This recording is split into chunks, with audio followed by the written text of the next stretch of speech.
Ouais, c'est qu'en ce moment, je suis revenu là-dessus et on va niquer ce soir, je trouve ça génial. On va la laisser en fond. Bon, ça vous dérange pas parce que je suis un peu en vacances, mais bon, ça commence à tirer un peu partout. Alors, on va parler d'un truc simple, c'est l'avenir du jeu vidéo. Alors, je parle pas forcément de moi, des indépendants et tout ça, je vais parler carrément de la transformation de l'industrie. Beaucoup se disent oh, mais c'est bon, on a compris, on va vers le démat. Oui, et du coup, ça cause énormément de dommages collatéraux. Dans l'indifférence la plus totale. Mais bon, on n'est pas là pour ça. Voilà ce que moi je pense pour que ça vous dérange pas. Ah, ouais, un petit peu mal de dos en ce moment. Et je vais me préparer un petit café en même temps. Je pense d'être dans le coup et de regarder, et de voir les chiffres, avoir des feuilles. Je dis pas que je suis hautement qualifié pour ce genre de truc, mais quand même, je côtoie, on va dire je côtoie. Donc voilà, je vais donner ce que je vais dire maintenant. Ça n'engage que moi. On est bien d'accord. Hein, ça aurait de dire le contraire, vous dites le contraire. Moi je m'en tape. Moi je vous parle de ma vie et de mon expérience par rapport à ça. Donc, premièrement, on va parler de Nintendo. J'ai plus de lait. Nintendo, tout le monde est là, ouais les mecs ils vont couler tous les ans, on entend parler de ça, sous prétexte que, je sais pas, quelque chose marcherait pas. Chaque fois il y a des articles. Alors c'est faux, hein. Nintendo va pas couler du tout. Parce que c'est les seuls qui justement rebondissent par eux-mêmes avec leurs propres produits. Je vous apprends rien. Ils ont leur propre licence, ils ont besoin de personne. Donc voilà, exemple, les amiibo, qui n'étaient pas sûrs que ça marche, les consoles collector, qui rattrapent énormément leurs propres chiffres, puisque les vraies marges de ces bécanes sont plus là du coup chez l'éditeur qui les fabrique que ceux qui les vendent. Et ça c'est vrai. Et c'est normal. C'est un peu à eux aussi, ils ont créé le produit, donc c'est normal. Et pour en revenir à ça, on va parler par exemple des pénuries vis-à-vis de ces collectors et... attention, ça va faire du bruit. J'ai hâte. J'en veux un là. Putain, ça fait plus d'un an que j'ai pas fumé, alors je te raconte pas le café que je me mets. Arrête-toi là, ma puce. Cherche une cuillère. Et ils font. Ils ont pas fait exprès, hein. Le truc des amiibo, faut arrêter. Les gens disent ouais, mais ils auraient pu prévoir le coup, c'est pas normal. Bah, bien sûr que si. Café. Bien sûr que si.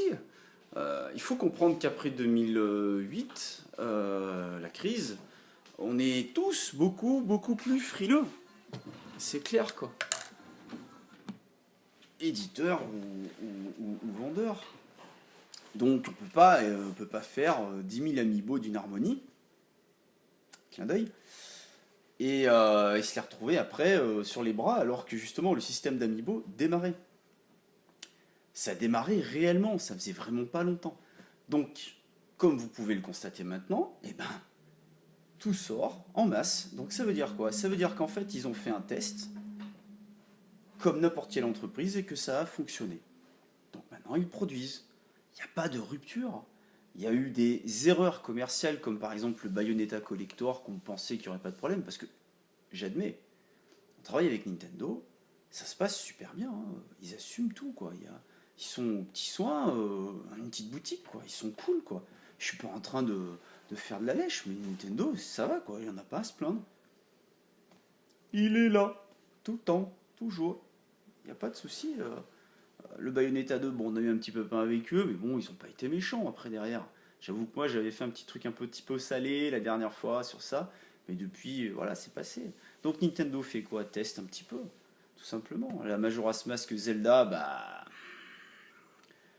pour lancer une production, il faut au moins 3 mois. Donc forcément, quand tu vois des gens essayer de la revendre 300, 400, 500, 1000, j'assiste, j'ai mis 1000. Bah oui, après t'as beau avoir des lettres de fans ou je sais pas quoi, de mécontentement, tu peux pas t'activer aussi vite. C'est pas possible. Donc il faut relancer une production, etc. Ça se fait pas en un mois. Donc en attendant, bah, les ratisseurs au black, bah, ils se sont fait un petit peu de sous. Après, ça va devenir moins péjoratif de dire ratisseur au black. Ça va devenir totalement contemporain. Bah oui, c'est comme ça. On peut rien y faire. Toutes les tentations sont là pour. Donc Nintendo, vis-à-vis de ça, a donc... y a plus de problème. Alors là, moi sur Retour de Cinégame, j'ai mis la nouvelle Zelda Collector. Et à côté, j'ai mis la 2DS Pikachu. Vous savez, la nouvelle, la transparente jaune. Et moi, je me suis dit, va y avoir des détracteurs, c'est détracteurs sur les autoroutes en ce moment, aux routes. Les détracteurs, les détracteurs, c'est détracteurs. Les détracteurs, donc, ils vont faire quoi? Ils vont gueuler, mais en fait, ça servait à rien puisqu'il y a 10 000 pièces sur la nouvelle console Zelda. Par contre, il y a bien 1000 pièces pour la Pikachu. Moi, je dis ça, je dis rien, mais c'est plutôt là-dessus que ça va commencer à chauffer. Heureusement qu'elle n'a pas un design particulier, qu'elle est juste jaune transparente. Mais ça reste quand même une console unique. Donc Nintendo, ils font leur beurre. Et l'avantage qu'ils ont, c'est le désavantage de départ, c'est que eux construisent des consoles au milieu des générations. D'où ça pousse la concurrence à faire des bêtises. Et je vous retrouve juste après pour la partie numéro 2. Justement, qu'est-ce que ça a fait et répercuté chez les autres.